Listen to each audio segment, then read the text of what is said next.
avant de passer à nos autres invités, de les inviter sur le plateau. Excusez-moi, ça fait 2 heures, je bafouille un petit peu. On va lancer un jingle pour respirer un bon coup. Voilà, on va lancer un jingle. Et donc, on accueille nos derniers invités pour parler des losers. Voilà, les losers de de ceux qui ne sont pas qualifiés. Donc, il y a des losers magnifiques aussi. Exactement. Alors, Manuel Cervera-Merzal, on les présente peut-être. Ouais, Manuel Cervera-Merzal, bienvenue. Vous êtes, pardonnez-moi, j'ai chargé de recherche à l'Université de Liège. Vous avez publié Le populisme de gauche, sociologie de la France insoumise, une organisation que vous avez auscultée avec d'autres en Europe, notamment le parti Podemos. C'est publié à La Découverte.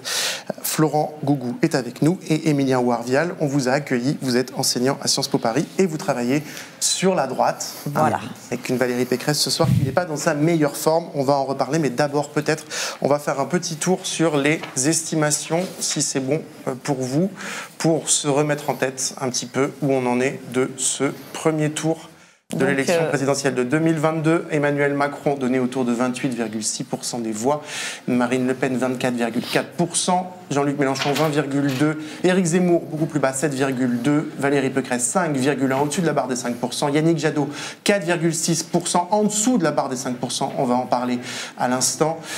On a Jean Lassalle 3,3%, Fabien Roussel, Parti communiste 2,7%, Nicolas Dupont-Aignan 2,1%, Anne Hidalgo, Parti socialiste 1,9%, Poutou et Artaud, Philippe Poutou et Nathalie Artaud, NPA et LO, à moins de 1%.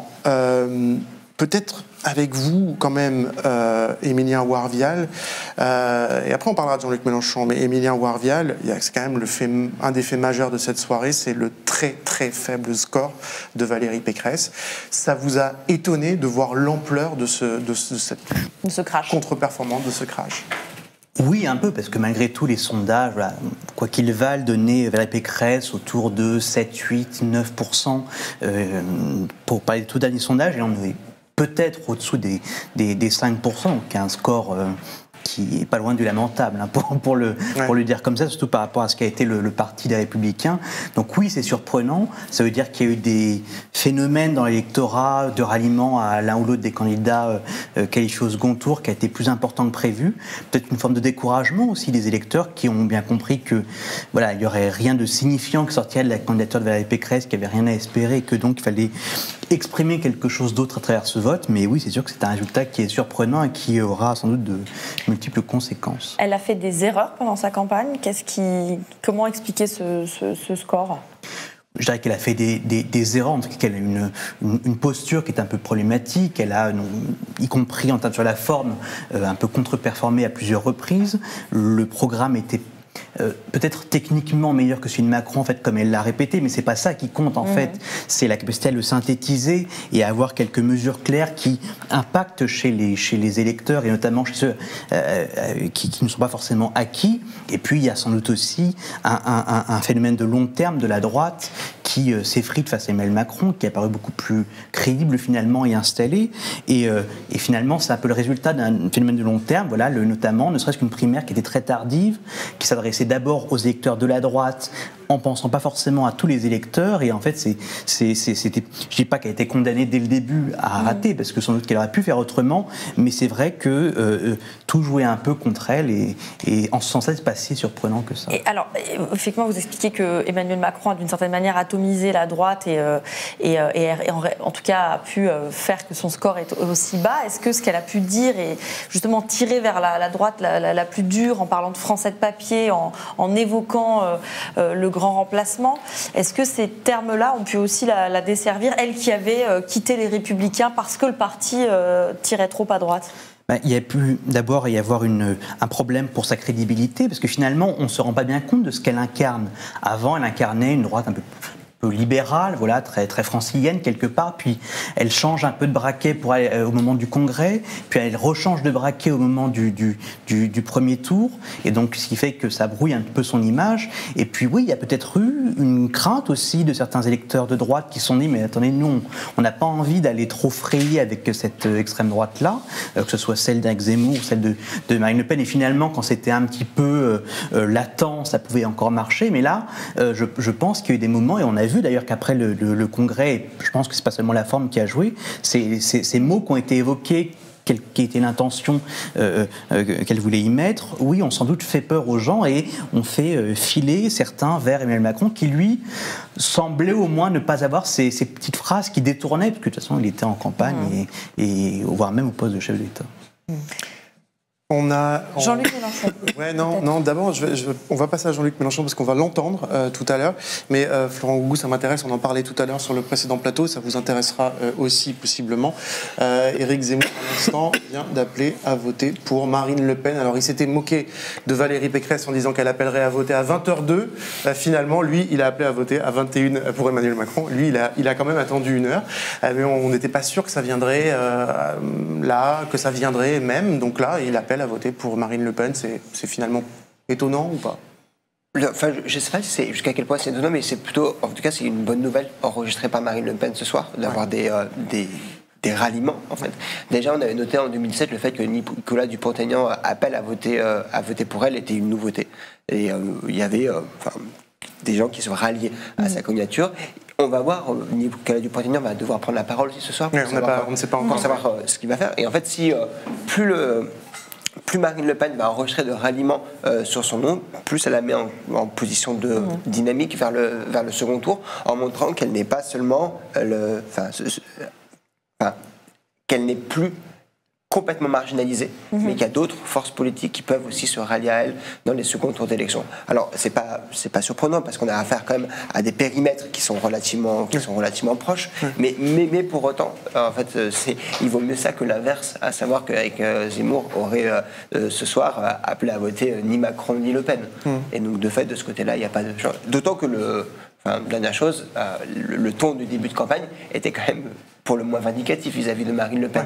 Donc de ce point de vue-là, probablement que le niveau électoral qu'il a atteint ce soir lui a remis les pieds sur terre. Oui, d'ailleurs, il le dit, je sais que certains ne voudront pas voter pour Marine Le Pen, je les comprends, car j'ai acté les différences au sein même de l'union des droites. Voilà. Eh bien, écoutez, on va passer un petit peu du coup à la gauche avec quand même le score de Jean-Luc Mélenchon ce soir, qui est un score, Manuel Cervera-Merzal, que vous définiriez comment? Comme identique quasiment à ce qu'on nous dit à celui d'il y a 5 ans, puisqu'il avait fait 19,58% des suffrages exprimés. Là, à l'heure actuelle, il est estimé à 20,2%. Donc ça nous donne à peu près le même nombre. La grosse différence, c'est qu'il y a 5 ans, il était passé à 600 000 voix du second tour, donc en fait à 600 000 voix, j'ai l'impression de revivre la même soirée électorale. Et en plus, comme moi, je suis spécialiste d'un candidat qui finalement 5 ans plus tard, on a le même candidat, avec le même programme, avec le même logo, avec à peu près la même équipe. J'ai vraiment un sentiment comme ça d'être reprojeté 5 ans en arrière. Mais non, il y a quand même une différence majeure ce soir, c'est qu'il était à 600 000 voix, donc à peu près un gros pourcent du second tour il y a 5 ans. Là, il est, nous dit-on à l'heure actuelle, à quand même 2 millions de voix, à 4% de Marine Le Pen. L'écart s'est creusé, en fait. Et quand on regarde le panneau général, famille politique par famille politique, on a l'impression, effectivement, que du côté de la gauche qu'incarne Jean-Luc Mélenchon, c'est resté assez stable. Alors on peut dire c'est pas mal de rester stable, sachant tout ce qu'il a traversé, les perquisitions, les mauvais scores aux élections intermédiaires, ses positionnements sur l'Ukraine, sur les vaccins, tout ça. Puis écoutez, on peut dire il a réussi à maintenir, ou plutôt parce qu'il les avait perdus en fait en cours de route. Il a réussi à ramener à lui cet électorat qu'il avait il y a 5 ans, qui s'était un peu décroché, et finalement il le reprend. Ça, si on est optimiste, on peut présenter les choses sous cet angle-là, mais si on prend un peu de recul, en fait finalement il ne progresse pas, alors que Emmanuel Macron semble, lui, de manière modeste, mais quand même être passé de 24 à 28%, et surtout, et pour moi c'est ça le fait marquant de la soirée, alors on peut effectivement réfléchir, il faut le faire, sur la porosité entre les électorats d'extrême droite, Zemmour, Le Pen, Pécresse, qui va se rallier à qui, etc. Mais grosso modo, si on fait les totaux et qu'on prend les grandes familles politiques, l'extrême droite en France aujourd'hui, elle est 5, 6, 7, 8% plus haut que ce qu'elle était il y a 5 ans. Pourquoi ? Voilà, ça a très bien été dit pendant la soirée. Enfin, je veux dire, il y a un candidat qui a passé 5 ans à jouer avec le feu, quoi, et à les faire monter pour nous appeler, j'imagine qu'il va le faire dans quelques minutes, à faire barrage à l'extrême droite. Mais loi asile-immigration, loi séparatisme, loi sécurité globale, etc., j'en passe et des meilleurs. Le résultat, en fait, finalement, on s'y attendait un peu tous. c'est ce qu'on est en train de vivre ce soir. Et on revit un peu la même soirée, en effet, qui a 5 ans. On va justement donc écouter le message de Jean-Luc Mélenchon à ses militants. L'état dans lequel se trouve la patrie et son peuple sur tous les points du territoire, un état d'exaspération et le sentiment d'être entré dans un état d'urgence écologique, sociale et maintenant, encore une fois, nous le voyons ce soir, un état d'urgence politique. Car le tableau que vous avez sous les yeux, tel qu'il a été voulu, non de notre fait, ni même du fait du peuple français, mais des institutions de la Ve République et de cet étrange système de tirage au sort qui aboutit à vous demander de choisir entre deux mots dont vous sentez à la fois qu'ils sont terribles pour vous-même et qu'ils ne sont pas de même nature.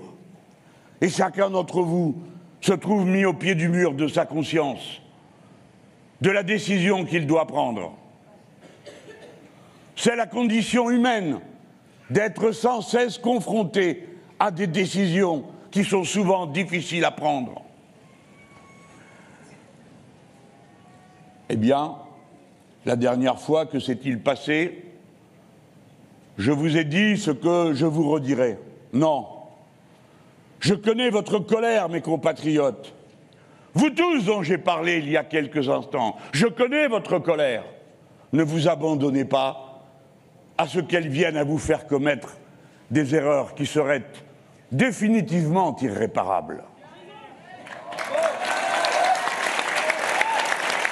Tant que la vie continue, le combat continue. Et c'est mon devoir de vous dire, comme étant le plus ancien d'entre vous, que la seule tâche qu'on a à se donner, c'est celle qui accomplit le mythe de Sisyphe. La pierre retombe en bas du ravin, alors on la remonte. Vous n'êtes ni faible, ni sans moyens. Vous êtes en état de mener cette bataille, et la suivante, autant qu'il y en aura. Alors voilà, on sort sur le dessin de Thibault Soulcier. Faites barrage à l'extrême droite, votez idiot utile. Voilà. Ça se passe de commentaires. Ça se passe de commentaires. En revanche, je vais vous demander un commentaire sur ce qu'on vient d'entendre, sur ce que vient de dire Jean-Luc Mélenchon, qui parle d'état d'urgence politique.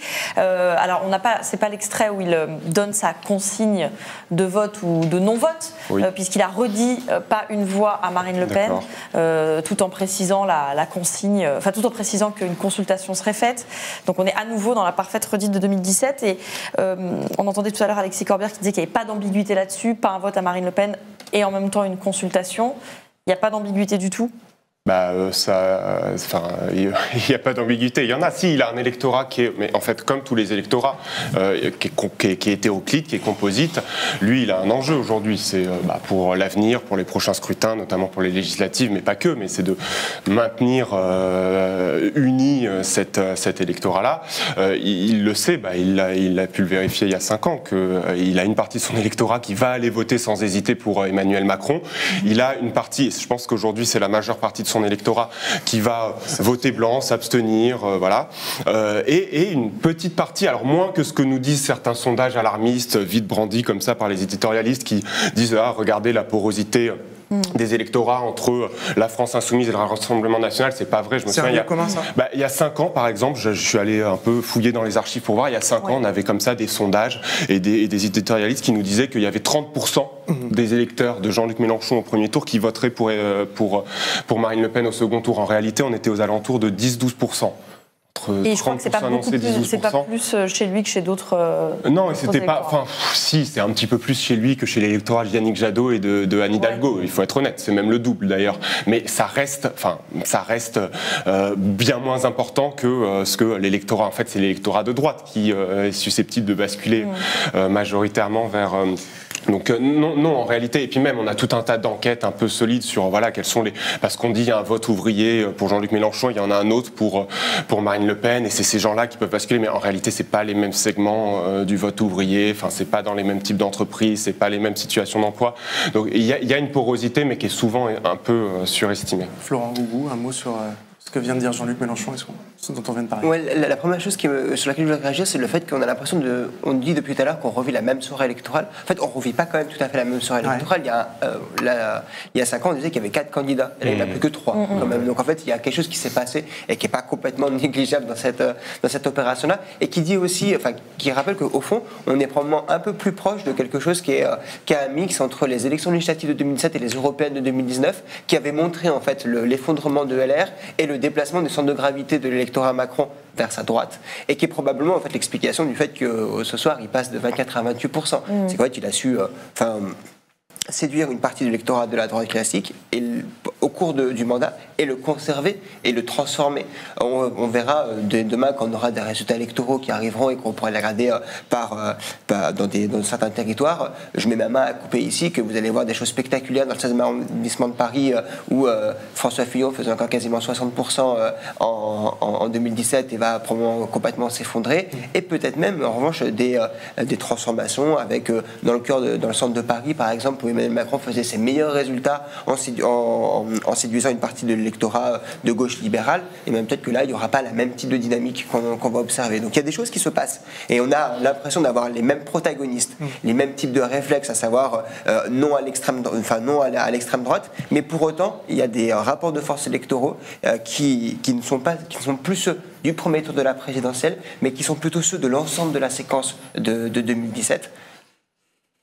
Plus l'effondrement de LR qui était déjà enclenché aux législatives et qui a été complété ou plutôt achevé lors des élections européennes de 2019.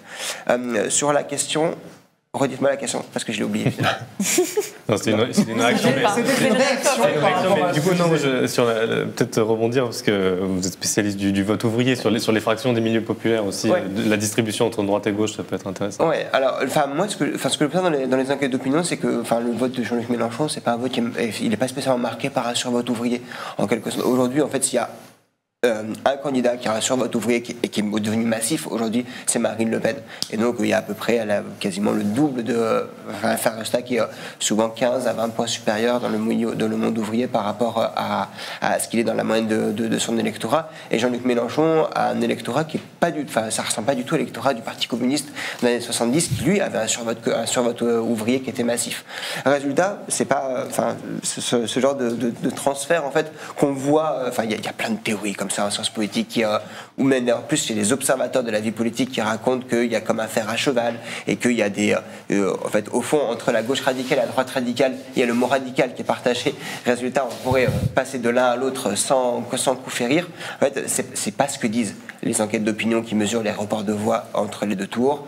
C'est pas ce que disent les résultats électoraux quand vous regardez la géographie électorale, comment se passent les reports de voix. Et c'est pas prioritairement là que Marine Le Pen a des réserves importantes pour le second tour. En fait, au fond, s'assurer un report important de l'électorat LR, même s'il est pas même si ce sont 5%, en fait 5% ici, plus encore 2,5% chez Nicolas Dupont-Aignan, plus encore 7% chez Zemmour. Enfin voilà, en fait, l'espace politique sur lequel elle doit d'abord, j'imagine, elle va d'abord se concentrer, plus après avoir des gens qui vont effectivement en fait venir sur Marine Le Pen, mais sans spécialement qu'elle s'adresse directement à eux ou que ces personnes aient des accointances parce que en fait on est extrémiste, ou on serait extrémiste, et on voterait nécessairement pour les partis les plus extrêmes, qu'ils soient de gauche et qu'ils soient de droite.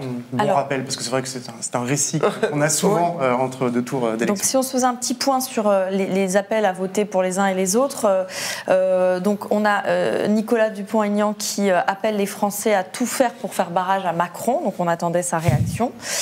Et puis on a aussi celle d'Éric Zemmour qui a donc appelé à voter Marine Le Pen. On l'écoute. Notre ligne a sa singularité et elle n'est représentée nulle part ailleurs. Nous sommes les seuls à défendre notre civilisation et notre identité, dans la culture, à l'école, dans la rue, dans nos mœurs, dans notre vision de l'écologie, de la politique, de la société. Nous sommes les seuls à vouloir réconcilier le peuple et les élites, les salariés et les patrons, les gilets jaunes et la manif pour tous, les abstentionnistes et la politique. Je suis déterminé à poursuivre le combat avec tous ceux qui sont à mes côtés, tous ceux qui nous rejoindront dans les semaines à venir, et je vous dirai très vite la forme que prendra notre action. Je veux dire pour finir, parce que je pense à la France avant tout, parce que c'était tout le sens de ma candidature, que je ne peux pas rester les bras croisés devant les maux qui guettent notre pays. J'ai bien des désaccords avec Marine Le Pen, je les ai abordés pendant cette campagne. Je n'en referai pas la liste. Mais il y a face à Marine Le Pen un homme qui a fait entrer 2 millions d'immigrés, un homme qui n'a pas dit un mot d'identité, de sécurité, d'immigration pendant sa campagne et qui fera donc pire s'il était réélu. Je ne me tromperai pas d'adversaire. C'est la raison pour laquelle j'appelle mes électeurs à voter pour Marine Le Pen. Donc, Florent Gougon, on parlait des réserves, à la fois des réserves de voix de Marine Le Pen et de sa capacité à attirer vers elle d'autres personnalités politiques. On a Nicolas Dupont-Aignan qui donc a fait autour de 2%, qui a dit qu'il voterait Marine Le Pen et qu'il fallait faire barrage à Emmanuel Macron. Et puis là, on vient d'entendre Éric Zemmour, donc, qui appelle aussi à voter Marine Le Pen. Ça lui fait donc une bonne réserve, et non pas un comme en 2017, mais 2 candidats qui se tournent vers elle. Ouais. Au-delà de la question de la réserve, en fait, c'est plutôt la symbolique qui se joue là derrière. En fait, et c'est la capacité d'être, encore une fois, à ne pas être ostracisé. C'est le sort qu'a eu le Front National depuis sa percée aux européennes de 84 jusqu'à ce que Jean-Marie Le Pen passe la main à Marine Le Pen. C'est que c'était un parti qui était ostracisé et donc personne n'allait appeler à voter pour le Front National, et c'était vraiment quelque chose qui était honni. Encore une fois, il y a la seule exception, c'est Bruno Maigret en 2002, qui lui-même en fait était une scission du FN. Et de ce point de vue-là, en fait, il y a des choses qui ont bougé avec des candidats qui, en fait, dans un second tour, n'ont pas de problème à dire qu'ils vont aller voter pour Marine Le Pen.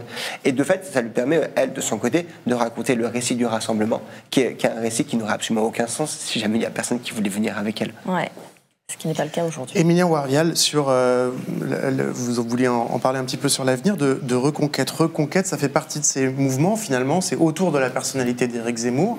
Finalement, ça fait partie de ces nouveaux mouvements, en fait, qui depuis quelques années se sont créés autour d'une personne. Et évidemment, dans un autre espace politique, La République En Marche, avec ses évolutions, ça a été la même chose. Un parti comme ça qui flotte idéologiquement, mais autour d'une personne pour l'accession au pouvoir. Ça a réussi pour Emmanuel Macron. C'est pas le cas ce soir, clairement, là, pour Éric Zemmour. Vous pensez, c'est quoi l'avenir, là, d'un mouvement comme ça, autour de Éric Zemmour, rappelons-le, qui encore il y a quelques mois était journaliste, qu'on voyait partout, enfin, polémiste plutôt. C'est quoi l'avenir, c'est quoi la suite là pour un mouvement comme celui-ci?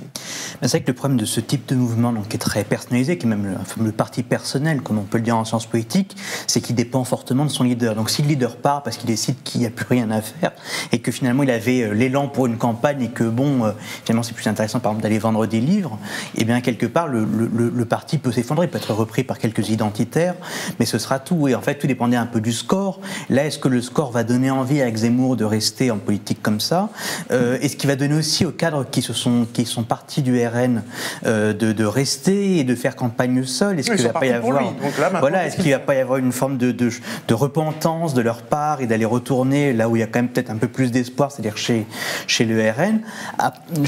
Je vois quand même mal d'avenir pour Reconquête, pas beaucoup d'avenir pour Reconquête dans les prochains mois. Aux législatives, je doute qu'ils fassent de très bons scores. Peut-être que les Collard et compagnie seront réélus, mais parce qu'ils ont déjà été élus. Il y aura peut-être pas beaucoup de financement propre.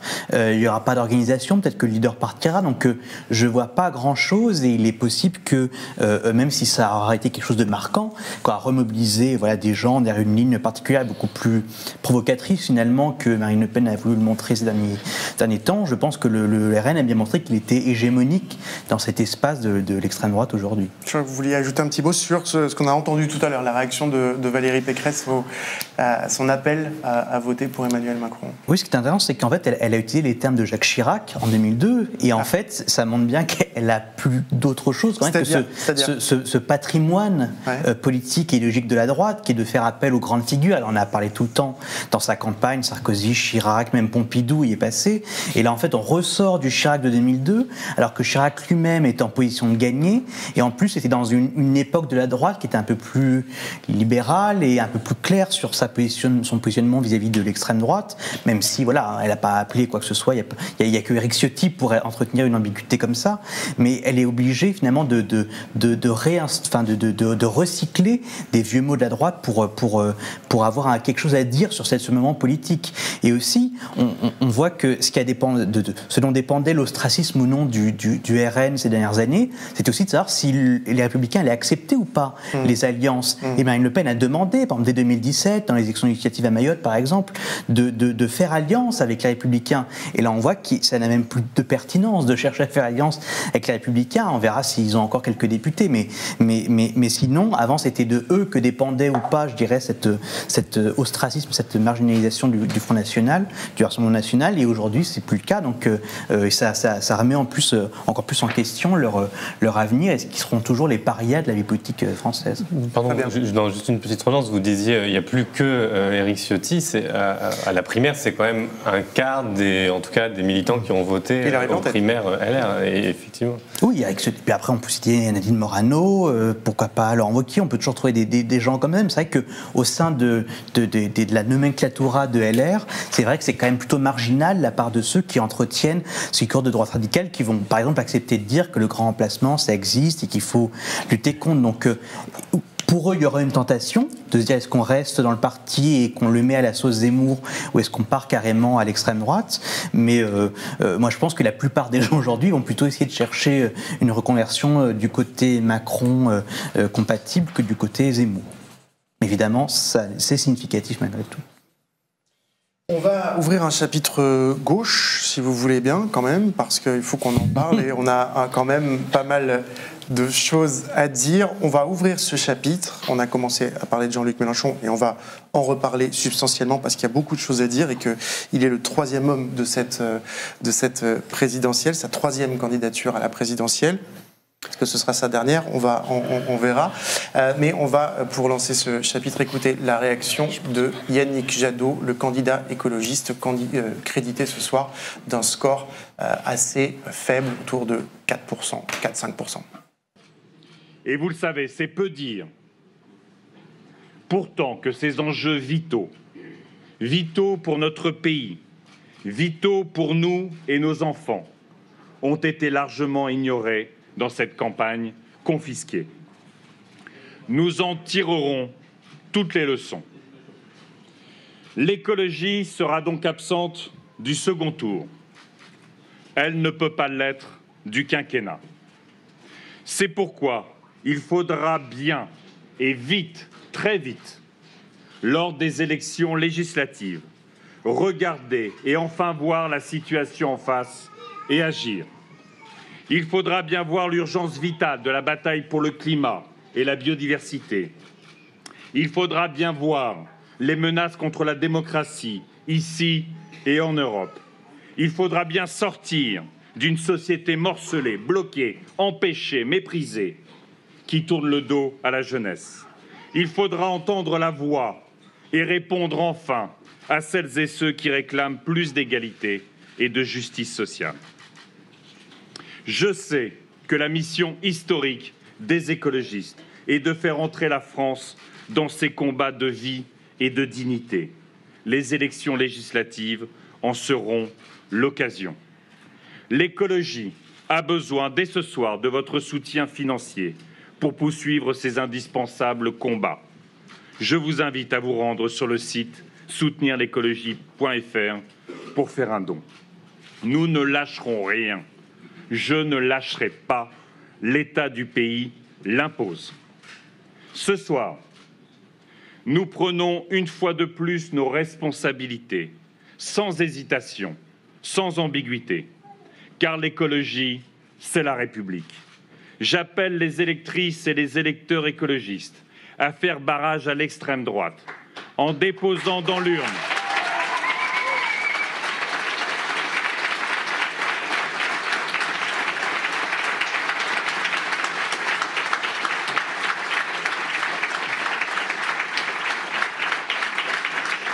Je les appelle à faire barrage à l'extrême droite en déposant dans l'urne un bulletin Emmanuel Macron le 24 avril. Donc, un appel à voter Emmanuel Macron. Alors, le dessin de Thibaut Soultier pour commencer. Ou recycler Yannick Jadot avec les autres coquilles vides. Aïe. Alors, c'est rude. C'est rude. Fabien, sur le score de Yannick Jadot, on sait qu'à un moment, il est parti dans cette campagne en se disant je vais réussir à rassembler autour de moi. Finalement, il avait à la fois un programme sur certains aspects proche de celui de Jean-Luc Mélenchon, notamment sur la question écologique, donc assez radical, assez à gauche, et en même temps une posture dans cette campagne qui était de vraiment s'adresser à l'ensemble des Français, vraiment de même gommer parfois des aspects trop faisant peut-être trop radicaux quoi dans son projet, dans la façon dont il parlait. Ça n'a pas visiblement convaincu. Oui, mais enfin, on peut aussi prendre les choses de manière différente. C'est que en fait, c'était un candidat écologiste. On sait que les écologistes ont un problème particulier avec cette élection présidentielle qu'ils jugent. Et bon, à Mediapart, quelque part, on raconte aussi un peu la même chose, comme une sorte d'exercice césariste dépassé par rapport à la culture politique que eux défendent. Et ça reste quand même le deuxième meilleur score des écologistes à la présidentielle derrière Noël Mamère. Était sur une ligne de dire en fait, comme c'est l'élection, ça reste l'élection reine, en attendant d'être dans un autre système, quelque part, on s'adapte à ces règles du jeu. Et c'est un de ceux qui a le plus joué cet aspect, je me rends présidentiable et donc je sacrifie à tous les rituels, les codes de l'exercice. Sauf qu'on voit bien que, en fait, il fait, vous dites le deuxième score, mais du coup, il fait sous ce que faisait Noël Mamère il y a 20 ans. Pour une force qui donc a 20 ans de plus, avec des thématiques qui ont quand même plus imprimé dans l'opinion sur les thèmes voilà, climat, biodiversité et ainsi de suite. Et qui depuis a conquis des villes en plus. Il y a eu des ça Florent pourra aussi en parler, parce qu'il a beaucoup travaillé sur cet aspect de conquête aux élections intermédiaires, qui a nourri un discours chez les écologistes de dire maintenant c'est notre tour, la social-démocratie, vous avez vu, c'est terminé, dégagé, maintenant c'est à nous. Mélenchon c'est un populiste, il n'a pas compris le sens de l'histoire. Et donc aujourd'hui on voit que ce récit se fracasse. Alors après les raisons, on peut incriminer la campagne, on peut incriminer sans doute une organisation qui était, contrairement à celle de Mélenchon, mal préparée, mal adaptée à l'élection présidentielle, mais visiblement il y a un aspect plus profond de crédibilité de la force politique elle-même. Je pense que ça va bien au-delà de Yannick Jadot pour l'élection présidentielle. Peut-être juste pour ajouter à ce que dit Fabien, je pense qu'on peut, c'est une lecture à mon avis qui est tenable, on peut prendre les 20% de Jean-Luc Mélenchon d'aujourd'hui comme aussi en partie un vote écologique qu'il faudrait additionner aux 4,5% de Jadot. Je dis ça pourquoi ? Parce que vous l'avez dit vous-même, quand on compare les volets écologiques des programmes, effectivement, les choses sont quand même assez proches. Mais c'est aussi l'ensemble des ONG, des associations environnementales qui ont fait le comparatif, qui, pareil, grosso modo, mettent ces deux candidats-là loin devant tous les autres. Et dernier point, peut-être, on a des collègues du collectif Quantité Critique qui mènent des enquêtes depuis pas mal d'années là dans les marches sur le climat. Et sur la sociologie et notamment tout simplement les affinités électives en fait des jeunes, de la jeunesse qui marchent pour le climat. Et il y a 2-3 ans de ça, c'était le vote Jadot ou le vote Europe Écologie Les Verts qui était devant, me semble-t-il, et ça s'est assez récemment mais inversé. Dans la dernière marche, là, qui ont fait passer un questionnaire, visiblement, là, il y a 2 jours. D'ailleurs, on a vu beaucoup d'activistes du climat, parfois connus, appeler à voter Jean-Luc Mélenchon et pas Yannick Jadot. Voilà, pour dire que je pense que si on veut essayer de mesurer quel est le vote écologique à cette élection présidentielle, il ne faut pas juste prendre Yannick Jadot en compte. Ouais, et il y a un élément, évidemment, de vote utile ou de vote barrage qui a été prise en compte dès le premier tour. Ça, je pense que ça, effectivement, ça a joué à plein, mais ça avait déjà joué à plein la dernière fois. Mais juste, je rajouterai un point parce que il y a 5 ans, on avait vu comme ça dans le dernier mois, Jean-Luc Mélenchon gagner 4 points sur une logique de vote utile déjà, puisque c'était la course de vitesse. Et en fait, moi, j'avais regardé sur la grosse enquête qui se basait sur le sondage sorti des urnes de l'IFOP. Parmi les 4 premiers candidats, on avait questionné l'électorat sur est-ce que vous avez voté pour lui, alors c'était Macron, Fillon, etc., Le Pen et Mélenchon, est-ce que vous avez voté pour lui, et c'était telle quelle la question de l'IFOP, pour des raisons de conviction ou pour des raisons de calcul de vote utile. Et en fait, étonnamment, Jean-Luc Mélenchon, parmi les 4, était celui qui était le plus un vote de conviction. Donc attention à ça, il faudra voir aussi si on a le même type d'enquête qui est fournie cette année-là, mais voilà, c'est bon, au-delà du fait que c'est des catégories vote utile qui sont... Mais pour aller dans ce sens, avant peut-être de passer la parole à Florence sur la construction de l'écologie politique, et en fait, quand on parle de vote utile, il faut faire attention, parce que cette idée de vote utile ou de vote qui entraîne la force, quelque part, ça vient forcément à un moment où la personne a fait la preuve qu'elle pouvait être justement devant. Il faut se souvenir qu'il y a 5 ans, il y a une période où, dans ces fameux sondages que tout le monde regarde, Benoît Hamon était devant Mélenchon. Donc ça veut dire que les dynamiques de campagne, elles jouent aussi. Et la capacité à faire une bonne campagne et à imprimer dans l'opinion qu'on peut être un meilleur candidat, ça joue aussi. Et là, ça a joué également pour un Mélenchon qui était donné des fois à 2 fois moins au début de que campagne. Jadot, ouais. Manuel Cervera-Merzal, à votre avis, qu'est-ce qu'a réussi Jean-Luc Mélenchon dans cette campagne et qu'est-ce qu'il n'a pas réussi? Vous dites qu'il fait le même score finalement que la dernière fois, donc il y a une grande stabilité finalement de Jean-Luc Mélenchon à cette présidentielle, sur des niveaux hauts, en même temps loin, vous le dites, des 2 premiers, contrairement à la dernière fois. Donc qu'est-ce qui explique éventuellement ce delta? Est-ce que là, à votre avis, on est au niveau haut de ce que peut finalement la gauche aujourd'hui? D'ailleurs, on peut voir, les Hidalgo, Jadot sont assez bas, donc peut-être qu'il y a eu ces derniers temps des gens qui se sont déplacés de ces votes-là pour voter Mélenchon, ça on pourra le mesurer. Donc qu'est-ce qu'on peut dire? Dans l'histoire de la Ve République, si on fait le total des votes, des pourcentages de gauche au premier tour de la présidentielle, jamais la gauche n'avait été aussi faible qu'il y a 5 ans, elle avait fait à peu près 27% au total. Tout à fait. Là, on verra bien, mais visiblement, on est à 27, 28, 29, il faudra voir à la fin. Donc en fait, jamais la gauche n'a été aussi faible. Est-ce que ça veut dire qu'aujourd'hui, pour des raisons, on pourrait longuement ici discuter sur pourquoi la gauche est si faible aujourd'hui, est-ce que ça veut dire que la gauche, lors des élections présidentielles, ne peut pas faire plus? Moi, je ne le crois pas. Je crois qu'il y a des indicateurs qui nous disent qu'aujourd'hui, par exemple, quand on teste des idées comme ça, on fait des grandes enquêtes d'opinion et on teste, est-ce que vous pensez qu'il faut une meilleure répartition des richesses? Est-ce que vous pensez que le capitalisme fait du tort à la nature? Est-ce que vous pensez que le pouvoir politique est trop concentré au niveau de l'exécutif? Vous testez des idées de gauche sans les labelliser gauche. En fait, vous voyez qu'il y a sur tout un tas de propositions de sens commun, il y a une majorité, et parfois une vaste majorité des Français qui se prononcent pour ces idées. Nona Mayer le disait d'ailleurs tout à l'heure. Il y a une différence entre le résultat électoral et ce qu'on voit dans les enquêtes d'opinion, notamment sur d'autres sujets, pas juste les sujets sociaux, les sujets aussi qui concernent le racisme, etc. Ouais, tout à fait, sur les questions de tolérance. Là-dessus, il faut aller voir les enquêtes de notre collègue Vincent Tiberge qui sont très intéressantes là-dessus. Là, fondamentalement, la société française, on ne peut pas dire qu'elle soit à droite. Et d'ailleurs, quand on regarde aussi un peu du côté de la rue, parce que la politique, c'est pas juste l'isoloir et c'est pas juste la présidentielle. Du côté de la rue, c'est pas même s'il y a des agressions de la part de fascistes qui s'en prennent à des homosexuels, des arabes, etc. C'est aujourd'hui quand même la rue, elle reste plutôt, elle appartient aux gilets jaunes, elle appartient aux marcheurs pour le climat, elle appartient aux syndicats qui organisent des manifestations monstres contre la réforme des retraites. Donc il y a une vitalité, une effervescence quand même, une conflictualité sociale de gauche qui se traduit. Alors là, pour le coup, on ne peut pas y répondre. De nos réflexions quotidiennes. Est-ce qu'elle n'a pas travaillé, cette gauche, pendant 5 ans? Est-ce qu'elle a suffisamment travaillé? La gauche partisane, aujourd'hui, n'est pas à la hauteur de ce qu'elle pourrait faire, je pense, en fonction de tout simplement l'état de la société française. Est-ce que les torts sont du côté des partis politiques? Oui, en partie, parce que il y en a un certain nombre qui se sont tournés vers des politiques de plus en plus néolibérales. Ils se sont largement embourgeoisés, ils ont vieilli aussi dans leur composition militante, ce qui fait qu'on a des partis et des élus qui aujourd'hui ne sont plus du tout à l'image de la société. Mais si vous voulez, les torts ne sont pas uniquement du côté des partis. Je parle de torts, c'est pas le bon terme, mais les torts sont aussi en partie du côté de la société civile, de la société civile de gauche, on s'entend, qui effectivement a pris ses distances petit à petit avec les urnes, avec les partis, en considérant que ces choses-là c'était pas adéquate et que ce qu'il fallait c'était de l'action associative, de l'action directe. Et donc il y a, en tout cas, ce que j'observe, c'est quand même un fossé qui existe entre les deux et dont le résultat de ce soir me semble être l'une des manifestations.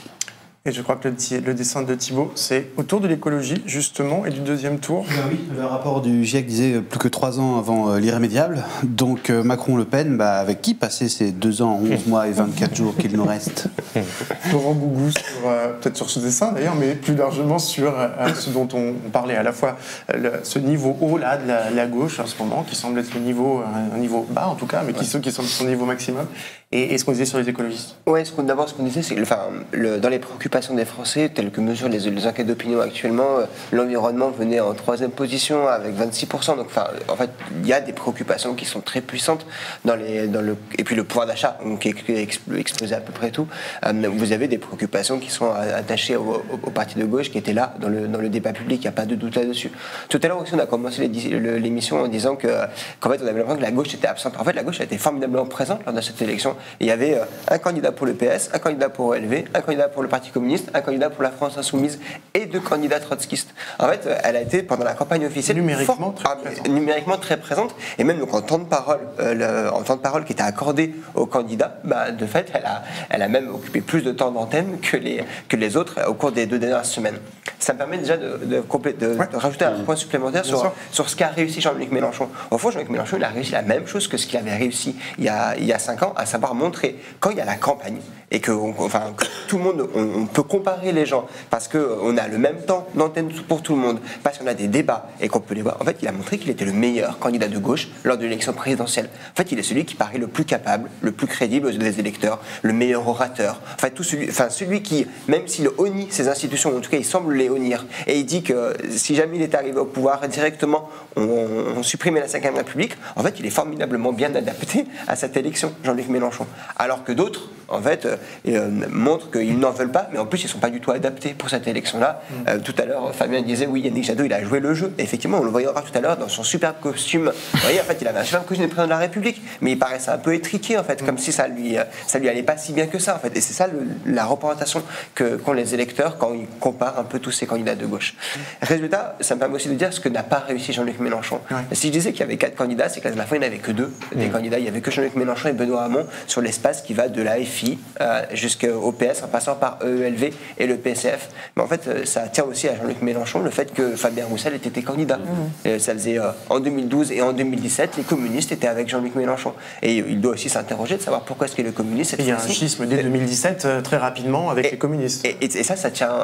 ce ne sont pas les électeurs écologistes, ce ne sont pas les électeurs socialistes, c'est pas le reste c'est pas les Français en général qui ont conduit à ce qu'il y ait cette séparation entre la FI et le PCF, et ça tient largement en partie à Jean-Luc Mélenchon. Manuel Cervera-Merzal, là-dessus, vous avez écrit ce livre sur la France insoumise, ce mouvement gazeux, comme Jean-Luc Mélenchon tient à le dire. Est-ce que d'ailleurs, justement, cette forme de mouvement gazeux très autour de sa personne, là encore, justement, même si il tient à dire qu'il n'est pas évidemment le seul et à montrer un collectif autour de lui, est-ce que cette organisation-là et les questions afférentes à cette organisation, ça peut expliquer justement un certain nombre d'insuffisances, peut-être, ou ces aspects justement de difficulté à nouer des alliances, à garder des alliances sur le long terme. Comment vous analysez ça? Alors moi je pense que cette forme gazeuse, c'est le terme qu'il emploie. Moi j'ai parlé d'anarcho-césarisme, mais bon c'est plus compliqué, c'est plus loin à expliquer, mais cette forme d'organisation, elle a ses forces et elle a ses faiblesses. Sa faiblesse, ses faiblesses, c'est notamment clairement un manque de démocratie interne, l'absence de pluralisme. Le fait aussi que très vite, ça conduit à se couper aussi de ses potentiels alliés. En revanche, me semble-t-il, la force du type parce que c'est vraiment, la France insoumise devenue Union populaire, c'est un type de fonctionnement qui est très spécifique et qui, je crois, présente un atout, c'est que c'est très efficace pour affronter une élection présidentielle. Là, vraiment, ça permet de concentrer les ressources militantes, les ressources financières, les ressources communicationnelles, les réseaux sociaux derrière un homme. D'ailleurs, Jean-Luc Mélenchon, il y a 5 ans, avait été jugé comme étant celui qui a fait la meilleure campagne, de loin devant ses concurrents, y compris par les électeurs de centre et de droite. Donc je crois vraiment que c'est quelqu'un qui a conçu une forme mouvement qui se révèle très adaptée pour ça. Et la preuve, du coup, c'est qu'effectivement, vous faites bien de le rappeler, il fait 20%, donc peut-être même un peu plus, un demi-point de plus qu'il y a 5 ans, alors même que cette fois-ci, il s'est séparé de ses anciens alliés communistes. Ça, c'est quelque chose qui est notable. Après, je voudrais dire un mot quand même sur la suite aussi, parce que je ne sais pas si on en parlera, mais il a lui-même dit, bon, mais alors combien d'hommes politiques ont annoncé qu'ils se retiraient sans jamais le faire, ou en le faisant 2-3 ans et en revenant. Lui-même a dit que ce serait sa dernière campagne présidentielle, il l'a dit très explicitement. Il faut y croire. Moi, j'en suis pas convaincu. Je pense que le score d'aujourd'hui montre que pour le meilleur et pour le pire, mais en tout cas il représente quelque chose et il est loin en tête, encore plus loin qu'il y a 5 ans, en tête de la gauche aujourd'hui en France. C'est lui qui est à la tête de... Alors on a pu avoir un doute là-dessus pendant le quinquennat qu'on a traversé, parce qu'aux européennes de 2019, Europe Écologie Les Verts 13%, ensuite aux municipales ils prennent des grandes villes, une belle campagne de Fabien Roussel, enfin on a pu douter de ça, mais je crois que aujourd'hui avec ces 20%, il se repose à nouveau comme figure de proue de la gauche. Est-ce qu'il va se retirer? Bon, il a 71 ans, ça veut dire que là, je fais un peu des paris sur l'avenir, mais Joe Biden a été élu l'an dernier, il avait 78 ans. Le général de Gaulle, puisque tout le monde se réfère à de Gaulle, à 76 ans, c'est l'âge qu'aura Jean-Luc Mélenchon en 2027, il était à la tête de l'État. Ce que je veux dire, c'est que c'est plus compliqué que ça, quoi. En tout cas, ceux qui nous disent Mélenchon va disparaître comme ça parce que c'est sa 3e candidature, et non, je crois que voilà, il est d'abord, il est là, il est en plein milieu ce soir de la scène, même si c'est une défaite, mais il est quand même au milieu de la scène à gauche. Et par ailleurs, en fait, ce qu'il a construit autour de lui repose de manière tellement prononcée sur sa propre personne que retirer Jean-Luc Mélenchon aujourd'hui, c'est faire s'effondrer tout un édifice qui est une sorte de pyramide inversée, la France Insoumise, qui tient, je ne vais pas dire ne tient que par lui, parce que c'est pas vrai, la France Insoumise tient aussi... Son unité, elle tient à 4 millions d'euros d'argent public qui arrive chaque année, à un groupe parlementaire, à un programme qui a été travaillé. Mais quand même, Jean-Luc Mélenchon, il parle de mouvement gazeux, il disait aussi « je suis la clé de voûte ». Il est la clé de voûte de cette affaire. Et quand on retire une clé de voûte... Je suis pas architecte, mais ça s'effondre. Non, mais ça va être un nouveau test au-delà de son destin personnel. C'est-à-dire que on voit bien que, vous savez, le PS a à un moment parlé de force motrice. Puis ils estimaient qu'ils étaient encore la force motrice pour gagner. Bon, eux, récemment. Voilà, ils sont auto-intoxiqués par leurs bons résultats aux élections locales qui n'avaient rien à voir avec le niveau national. Mais du coup, la vraie force motrice à gauche au niveau national, on voit bien que c'est la France Insoumise. On voit bien la difficulté, c'est que c'est une formation et un homme qui ne sont pas justement forcément adaptés à faire fructifier sur la continuité, sur un quinquennat, le capital politique a été accumulé là. Effectivement, il l'avait déjà accumulé, ce capital politique-là, en grande partie en 2017 là, et c'est comme, je le disais tout à l'heure, c'est comme s'il avait dû pas tout recommencer, mais recommencer en grande partie à le reconquérir pour aboutir à ce nouveau score. Bon, ben voilà, là, il y a 5 ans qui s'annoncent devant eux et où la France Insoumise devra faire la preuve qu'avec ou sans lui, elle est capable d'en faire quelque chose de ces 20%. Parce que ce qui est sûr, c'est que les autres, à côté, ne sont pas capables, seuls, de réussir quoi que ce soit de décisif, en tout cas. Pour en rester à ce premier tour, l'actualité du soir, Philippe Poutou déclare « Notre consigne de vote est claire, pas une voix ne doit aller à l'extrême droite ». Donc Philippe Poutou du NPA. Pour autant, nous ne donnerons pas de consigne de vote en faveur de Macron, car c'est un pompier pyromane dont les politiques sont une des causes de la montée du Rassemblement national. Pas surprenant comme déclaration. C'était la même chose il y a 5 ans. Voilà. Et il dit la même chose que Mélenchon, du coup. Voilà. Il dit la même chose que Mélenchon. Nathalie Arthaud, elle, lutte ouvrière, moins de 1%, hein, comme Philippe Poutou renvoie dos à dos Macron et Le Pen sans donner de consigne de vote. Je crois qu'en 2002, lutte ouvrière n'avait pas non plus de consigne de vote. Beaucoup d'éléments quand même qui reviennent, en effet, par rapport à 2017. Est-ce que vous vouliez ajouter un mot, Florent, sur ce qu'on disait sur Jean-Luc Mélenchon, parce que c'est aussi une réponse à ce que vous disiez tout à l'heure. Oui, enfin, au-delà de Jean-Luc Mélenchon, en fait, sur l'état des différents partis de gauche, mon hypothèse actuellement serait plutôt le fait que, selon les types d'élections, ce ne sont pas les mêmes types de partis de gauche qui sont favorisés. L'élection présidentielle, tant que Jean-Luc Mélenchon est à la tête de la France Insoumise, paraît être l'élection qui est la plus favorable. Enfin, en tout cas, que ce soit la France Insoumise qui est la plus avantagés par ce type d'élection. À l'inverse, les élections européennes sont les élections dans lesquelles les écologistes sont les plus à l'aise. C'est historiquement leur scrutin qui est le plus favorable, et ils combinent deux aspects qui sont vraiment en leur faveur. La première chose, en fait, on n'élit pas des gens pour gouverner. De sorte que tout le rapport complexe qu'ont les écologistes au fait de devoir simplement gouverner, il est complètement effacé. Enfin, quand vous votez pour les européennes, vous ne dites pas que vous allez voter pour le président de l'Europe à ce moment-là. Et deuxième chose, c'est que les écologistes sont aussi ceux qui sont les plus favorables à la question de l'intégration européenne, à un fédéralisme, et donc aucun problème à se mouvoir au milieu de ces enjeux européens, alors que de ce point de vue-là, par exemple, la France insoumise est plus gênée par ce type d'élection. Et puis après, vous avez des élections dans lesquelles vous avez de la gestion quotidienne, et donc des élections régionales, des élections départementales, des élections municipales, dans lesquelles, là, en revanche, le Parti socialiste a plein de sortants. Et donc lui, il a encore l'appareil qui, actuellement, a le plus de personnes qui sont en responsabilité, ce qui lui donne un avantage comparatif par rapport aux autres.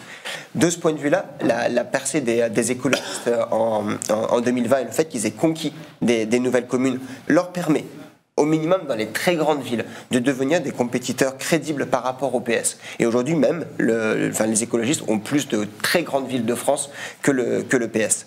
Mais ces grandes villes, à chaque fois, elles ont été conquises sur la droite. Et donc en fait, c'est pas dans n'importe quels endroits que les écologistes, certes, mais c'est pas surtout le fond, c'est surtout que c'est pas à n'importe quel endroit que ELV a réussi à prendre des communes. Et ils n'ont pas réussi à les prendre sur des sortants de gauche. Par exemple, ils ont échoué de peu, mais ils ont échoué à Lille. Qu'est-ce que ça veut dire ? Ils ont été devancés à Nantes, ils ont été devancés à Rennes. En revanche, ils ont réussi à récupérer des villes qui sont des grands centres urbains dans lesquels se développe, plutôt progresse cette population de cadres supérieurs, de personnes à très haut niveau d'instruction qui votent pour ce camp-là, mais dans lesquels, quand c'était une ville de droite avec des sortants de droite, et ben là, les écologistes ont pu gagner. Mais en revanche, ils n'ont jamais réussi à s'imposer au sein de la gauche. Résultat, ça fait que le PS a continué à conserver son bataillon d'élus locaux. Et l'AFI, en revanche, a quasiment rien de ce côté-là. De sorte, c'est comme s'il y avait une forme de séparation des tâches entre les différents partis de gauche. Mais le fait est qu'à la fin, l'élection présidentielle, celle où il faut être le moins pour pouvoir il faut qu'il y ait le moins de candidats possible pour pouvoir se qualifier au second tour. Là, chacun avait son diagnostic en se disant, en fait, je suis le meilleur parce que l'un s'appuyait sur les élections locales, l'autre s'appuyait sur les élections européennes, le dernier s'appuyait sur l'élection présidentielle, et là, tout le monde pense qu'il a sa chance. Emmanuel Macron est en train de parler, donc on va l'entendre tout à l'heure. Je ne voudrais pas parler au même moment. Juste, ça veut dire qu'en fait, si on vous écoute tous depuis le début de cette soirée, on a quand même là maintenant un paysage politique, maintenant ça s'installe, c'est-à-dire où on a les partis qui sont en compétition pour l'élection présidentielle sont des partis qui, localement, en tout cas, sont aujourd'hui moins forts, et les partis qui, avant, occupaient le paysage politique de façon centrale, sont aujourd'hui forts localement, gardent leurs ancrages locaux, LR, le PS, et font le score qu'on voit au premier tour de la présidentielle. Emilien Wardial. Oui, on n'aurait pas pour la gauche, mais en fait, c'est aussi vrai à droite. C'est-à-dire que finalement, si on prend, on va dire, la droite au sens très très large, c'est-à-dire de Marine Le Pen, Éric Zemmour, à Emmanuel Macron, passant par Valérie Pécresse, finalement, on a trois forces qui font dessus de 5% à la présidentielle, qui sont trois partis plutôt soit nouveaux, soit extrêmement personnalisés, donc un fonctionnement qui est très dédié à la présidentielle. Et finalement, l'un qui est un parti plus traditionnel, plus structuré, qui est presque un parti d'élus quelque part, et qui lui, par contre, a réussi à faire des scores qui étaient honorables aux élections locales, notamment parce que les sortants ont été souvent reconduits. Et donc c'est qu'on a une forme de différenciation entre vie politique nationale et européenne et vie politique locale qui va être intéressant à voir si ça va survivre, mais c'est vrai qu'on a cette corrélation entre structure des partis en interne et type d'élection.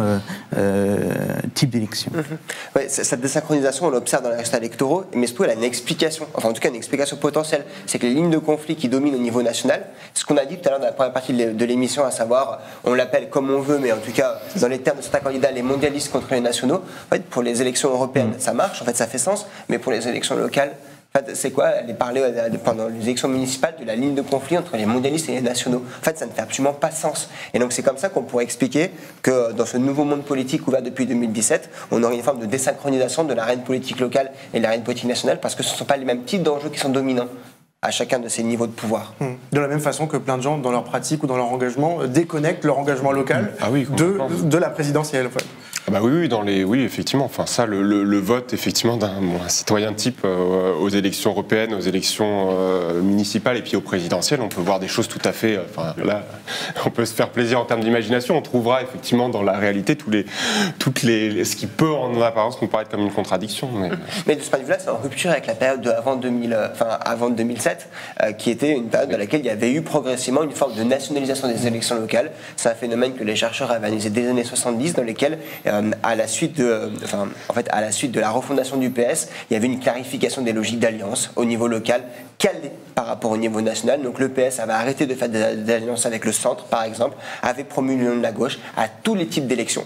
Et de sorte qu'il y avait eu de plus en plus une offre politique qui convergeait entre le niveau national et le niveau local. Et c'est cette synchronisation qui aurait disparu depuis 2017. Rapidement, Manuel. Oui, il y a le désalignement du local sur le national, mais c'est aussi il y a le désalignement des électeurs vis-à-vis des partis, c'est-à-dire l'indice d'attachement partisan, c'est-à-dire en fait, est-ce que vous vous sentez proche d'un parti politique et du coup est-ce que vous allez voter pour lui? Ça, c'est quelque chose qu'on mesure aussi sur le temps long et qui a considérablement décru depuis 3 décennies.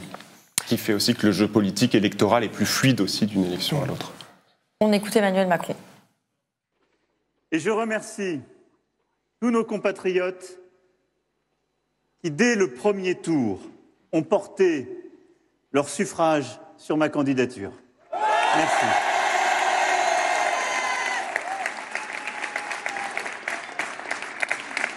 Leur confiance, votre confiance, m'honore, m'oblige et m'engage. Vous pouvez, toutes et tous, compter sur moi pour mettre en œuvre ce projet de progrès, d'ouverture et d'indépendance française et européenne que nous avons défendu tout au long de cette campagne. Voilà, donc un morceau de la déclaration d'Emmanuel Macron qui, je crois, n'a pas tout à fait terminé de parler. Ça va être quoi l'enjeu pour lui de cette campagne de second tour? Il a 15 jours pour confirmer qu'il est le candidat qui peut être élu. Est-ce qu'il y a un vrai risque que Marine Le Pen l'emporte? Comment il doit se positionner pour être élu? Peut-être demander à Emilien Warvial, vous devenez spécialiste du macronisme ce soir. De fait, puisque vous êtes spécialiste de la droite. Oui, parce que d'abord, y compris en termes idéologiques, voilà, il y a une forme de clarification qui va se faire. Mais c'est vrai qu'il y a quelques semaines, je vous aurais dit, il va tenter de finir de siphonner à droite. Mais là, dès le premier tour, ça a été fini. Notamment pour la droite, ça va être un enjeu de savoir si il va y avoir une forme de cohésion malgré tout qui avait existé en 2017 autour d'un soutien à Emmanuel Macron pour faire barrage au RN et après tenir jusqu'aux législatives. Là, voilà, on n'est pas encore sûr. Savoir s'il y a une possibilité, pas différer de Nameyer par exemple. Oui, il y en a une parce que se poser la question notamment de l'abstention. Est-ce que possibilité de victoire de Marine Le Pen, c'est ça? Voilà, possibilité de victoire de Marine Le Pen. A priori, ça se jouera pas du côté de la droite parce qu'à droite, voilà, on sait qu'il y aura à peu près, on va dire 45-50% des électeurs qui resteront de Valérie Pécresse qui iront chez Macron, puis le reste répartira entre l'abstention et Marine Le Pen. Mais c'est vrai que chez les gens, voilà, par exemple de gauche qui ont voté pour Jean-Luc Mélenchon, qui ont quand même un fort ressentiment à l'égard d'Emmanuel Macron, est-ce qu'ils vont avoir quand même, est-ce qu'ils vont prendre sur eux, entre guillemets, de choisir ce qui pourrait être comme le moins pire des deux, ou est-ce qu'ils vont décider que s'en être-on leur a trop demandé? Là, il n'y a aucune certitude, mais le plus probable reste quand même qu'Emmanuel Macron sera élu sans trop de doute. De fait, ça va être l'enjeu quand même là des 15 prochains jours. On va avoir des débats assez houleux au sein des gens qui se reconnaissent dans la gauche. Ce sujet-là, vous le disiez tout à l'heure, pas mal de gens qui peuvent aller à la pêche aussi. Oui, moi je me rappelle que ça avait été fratricide, effectivement, les débats il y a 5 ans déjà sur est-ce qu'il faut voter ou pas pour Emmanuel Macron. Enfin voilà, l'histoire du pompier pyromane dont parlait Philippe Poutou, quoi. Je pense qu'on va avoir les mêmes débats, sauf que là, me semble-t-il, si on se fie aux sondages qui ne sont pas non plus d'ailleurs ce soir, je crois qu'ils avaient plutôt bien annoncé la couleur, mais pour le second tour, ce que je lisais ces derniers jours, c'est effectivement qu'on est plus proche que jamais. Donc là, ça va rendre le débat peut-être encore plus tendu que jamais. Ce que je note, je ne sais pas comment Emmanuel Macron va se comporter dans les 15 prochains jours, mais en tout cas, je crois, si je comprends bien ce qui est en train de se passer, qu'il va être obligé de faire campagne. Il a en grande partie esquivé, évité la campagne du premier tour. Là, il est obligé de descendre et d'y aller pour le second tour, parce que pour lui-même, il y a péril en la demeure. Et effectivement, je pense, tel que en vous parlant, j'essaye de faire des calculs et des recompositions dans ma tête, mais je pense effectivement qu'il va avoir besoin d'envoyer quelques petits signaux à la gauche. On a d'ailleurs, on se souvient qu'à son meeting à l'Arena, il avait comme ça repris le slogan de Philippe Poutou et du NPA sur nos vies valent plus que leur profit. Quand même pour faire barrage, puisque c'est encore à nouveau de ça qu'il s'agit, il va falloir qu'il ramène à lui ces fragments de la gauche libérale qui peut-être s'étaient quand même un peu aussi décrochés du vote Macron au fil des 5 dernières années. Est-ce qu'il va sortir une ou deux mesures phares? Est-ce qu'il va juste teinter son discours? Je ne sais pas comment il va faire ça. Qui va s'y laisser prendre? Est-ce qu'au sein des grandes figures, parce qu'il y en a quand même déjà beaucoup du Parti Socialiste et d'Europe Écologie ces 5 dernières années qui ont rejoint la Macronie, donc est-ce qu'il y en a d'autres qui vont continuer à le faire? Honnêtement, je ne sais pas bien. Est-ce qu'il pourra dire quelque chose aux 20% d'électeurs de Jean-Luc Mélenchon qui pourraient les convaincre? Je doute que ce soit ces électeurs-là qui s'adressent. Je pense que c'est plutôt, mais ça représente pas grand-chose en fait. Finalement, les 4,5% de Yannick Jadot, les 2% d'Hidalgo. Bon, en même temps, comme ça s'annonce serré, 49-51, peut-être que ces 4% Jadot, ces 2% Hidalgo, peut-être qu'il en a besoin aussi et qu'il va falloir qu'il leur envoie quelques signaux. Est-ce que cet électorat-là va se laisser, entre guillemets, séduire une deuxième fois, parce qu'on lui a déjà fait le coup il y a 5 ans? Voilà, c'est ça les questions qui se posent. Et juste avant de passer la parole à Fabien, on a appelé à voter Emmanuel Macron ce soir, Fabien Roussel, donc du Parti communiste, tous cité depuis tout à l'heure, Anne Hidalgo, Valérie Pécresse, Yannick Jadot, et puis voilà, je n'ai pas tout le monde, mais voilà. Fabien. Non, mais effectivement, il s'est passé 5 ans avec un mandat qui a énervé beaucoup de gens à gauche. Donc, on peut imaginer qu'effectivement, il y a une réticence plus forte qu'il y a 5 ans d'aller faire barrage, comme on dit. Maintenant, il faut faire attention parce que, en fait, on disait tout à l'heure, le total gauche, il va être à quoi? Peut-être, ça va un tout petit peu progresser par rapport à il y a 5 ans, il va être à 30%. Ça veut dire que, quand même, en ayant eu 5 ans d'opposition, la gauche sera restée à peu près à cet étiage ou quelques points au-delà. Donc ça veut dire qu'en fait, il n'y a pas eu non plus des pertes immenses de gens de gauche qui auraient voté Emmanuel Macron et qui tout d'un coup diront « Oh mon Dieu, en fait, je retourne à mon camp d'origine, vraiment, il a trop trahi ». C'est-à-dire qu'il ne faut pas négliger, je crois, de voir le socle aussi qu'il a conservé d'anciens électeurs venus du centre-gauche. Et pendant les 15 jours qui vont se passer, je pense qu'il va pouvoir marteler à foison sur tous les éléments il devrait écouter Nona Mayer à cette émission. Elle lui a donné plein d'arguments pour expliquer pourquoi c'était un projet horrible pour la France et pourquoi lui incarnait quelque chose de plus raisonnable, de beaucoup plus stable pour les gens, surtout par les temps qui courent. Et en plus de ça, il pourra montrer également, preuve à l'appui dans son quinquennat, qu'il n'a pas été un dogmatique. J'évoquais tout à l'heure le quoi qu'il en coûte avec Anne-Cécile Douy. Il pourra dire, regardez, quand il a fallu recourir à de la dépense publique, j'ai pas été un idéologue comme les gens des Républicains, j'ai su faire ce qu'il fallait. Donc je pense qu'il a un stock d'arguments quand même assez conséquent. Alors justement, en parlant de ces arguments, est-ce qu'on a un autre extrait d'Emmanuel Macron justement qu'on pourrait écouter? Voilà. On l'écoute. On l'écoute.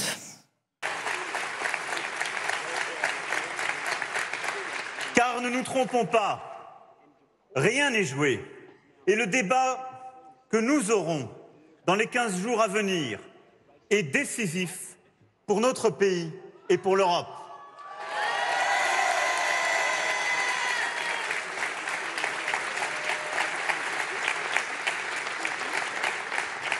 Voulons-nous d'une France indépendante parce que forte sur le plan scientifique, technologique, économique et militaire, agricole et culturel? Voulons-nous d'une France qui, par le plein emploi et par le sérieux, est capable de financer son État-providence, nos retraites, notre école, notre hôpital et nos services publics? Voulons-nous d'une France qui relève le défi climatique et écologique par le nucléaire, les énergies renouvelables, la sobriété énergétique et la planification écologique? D'une France où, par l'écologie, les factures de chauffage se réduiront et la voiture électrique pour tous viendra remplacer les coûteux pleins d'essence? Voulons-nous d'une France plus juste pour nos outre-mer, pour tout le territoire, pour notre hexagone? Voulons-nous d'une France qui, face aux crises en cours et à venir, continue à faire confiance à la science, à la raison, à la compétence, comme nous l'avons fait ces derniers mois et ces dernières années? Je veux une France qui lutte résolument contre le séparatisme islamiste, mais qui, par la laïcité, permette à chacun de croire ou de ne pas croire, d'exercer son culte.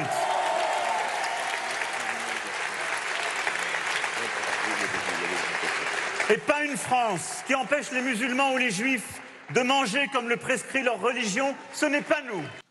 Donc, Florent Gbagbo, Emmanuel Macron qui appelle au grand rassemblement, lancer un grand mouvement d'unité politique dans le pays et qui emprunte très clairement, là, par rapport à notre discussion, les mots de Jean-Luc Mélenchon, planification écologique, et parle aussi énormément d'écologie, de sobriété, de climat.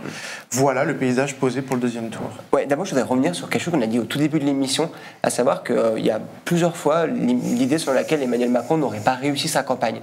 Pour moi, une campagne électorale, c'est d'abord à faire connaître les candidats et leurs propositions. En fait, est-ce qu'il y a beaucoup d'autres propositions que celles d'Emmanuel Macron qui ont autant imprimé que celles de la retraite et du RSA? En fait, il a dit des choses qui ne sont pas négligeables à l'intérieur et qui ont beaucoup imprimé. De mon point de vue, le fait qu'il ait loupé, qu'il aurait raté sa campagne électorale, il est discutable. Et là, ce qu'on voit ce soir, pour moi, le message le plus important, c'est celui qui est passé en dessous et qu'on n'a pas pu entendre, à savoir qu'il a appelé à la question d'un grand mouvement politique d'union et d'action, je crois, ou d'unité et d'action, qui serait en fait fondamentalement, c'est un peu jusque-là, avant 2017, on avait deux grands partis de gouvernement. En fait, ce qu'ils nous disent, j'ai envie de faire un grand parti de gouvernement aujourd'hui et d'appeler tous ceux qui ont envie de gouverner en France à venir avec moi pour qu'on fasse ce grand parti qui est très à l'aise pour gouverner dans cette mondialisation libérale et que tous ceux qui sont pas à l'aise avec le système tel qu'il existe, vous inquiétez pas, il y a d'autres partis pour vous. Mais en revanche, nous, on va tous s'unir là derrière et probablement, et tout à l'heure, Emilien disait des choses là-dessus, c'est qu'on va avoir dans les jours qui arrivent et dans les investitures pour les élections législatives des choses importantes qui vont se jouer dans la capacité d'Emmanuel Macron à continuer à rallier autour de lui et de son mouvement politique des personnes qui viennent encore d'autres, qui sont encore avec d'autres étiquettes actuelles. Son objectif, et depuis 2007 tout le raconte, c'était de devenir le seul et dernier parti de gouvernement en France. Et quand on va à la stade du premier tour de la présidentielle, on se dit que pour l'instant il est sur le bon chemin. Beaucoup de ralliements donc à prévoir dans les prochains jours si on vous écoute de toutes parts pour Emmanuel Macron. On va terminer cette émission. Merci à tous. D'ailleurs, Thibaut nous a épinglés, parce qu'on était un plateau uniquement masculin avec Valentine, et tu avais bien raison de le faire. Je rappelle quand même que nos contenus vidéo sont un contenu paritaire dans Mediapart, mais bon, en effet, là, pour ce plateau, ça n'allait pas, et on le reconnaît tout à fait, et tu as bien fait de l'épingler. Le dernier dessin peut-être de Thibaut, pour terminer. Alors, comment ça va ? Comme un dimanche soir de merde. Voilà, ce sera donc le mot de la fin. Merci à tous les quatre. À l'air libre revient demain. Continuez à parler des résultats de ce premier tour de la présidentielle de 2022. Bonne soirée.